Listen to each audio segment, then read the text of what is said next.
একটি শিক্ষামূলক গল্প। এই গল্পটি শুনে কেউ হতাশ হবেন না। বারাক ওবামা যখন প্রেসিডেন্ট পদ থেকে অবসর নেন তখন তার বয়স ছিল ৫৫ বছর। অন্যদিকে ডোনাল্ড ট্রাম্প যখন প্রেসিডেন্ট হিসাবে শপথ নেন তখন তার বয়স ৬৯ বছর।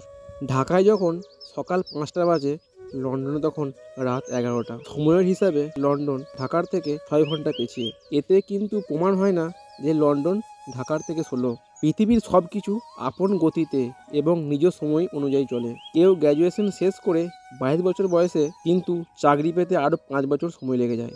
আবার কেউ ২৭ বছর বয়সে গ্র্যাজুয়েশন শেষ করে পরের দিনই চাকরি পেয়ে যান। অনেকেই আছেন ২৫ বছর বয়সে কোম্পানির সিইও হয়েছে, মারা যায় ৫০ বছর বয়সে। আবার অনেকে আছে ৫০ বছর বয়সে সিইও হয়ে মারা যান ৯০ বছর বয়সে। কেউ ৩৩ বছর বয়সে এখনও সিঙ্গেল, আবার কেউ ২২ বছর বয়সে বিয়ে করে সন্তানের জন্ম দিয়েছেন। মনে হতেই পারে পরিচিতিদের মধ্য থেকে আপনার থেকে কেউ অনেক এগিয়ে আছেন, আবার কেউ আছেন অনেক পিছিয়ে, কিন্তু আপনার সেটি ভুল ধারণা। প্রত্যেকেই তার নিজ নিজ সময়, অবস্থান এবং গতিতে আছেন। আগে থাকাদের প্রতি অভিযোগ না করে, পিছিয়ে থাকাদের অবহেলা না করে সবসময় শান্ত থাকুন।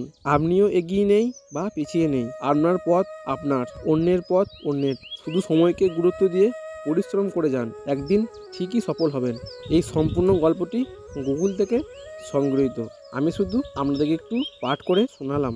যদি আপনাদের এই ভিডিওটি ভালো লেগে থাকে অবশ্যই ভিডিওটিকে লাইক করবেন, বন্ধুদের মধ্যে শেয়ার করবেন এবং কমেন্ট করবেন।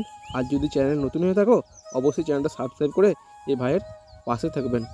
সকলকে নমস্কার, সকলে ভালো থেকো।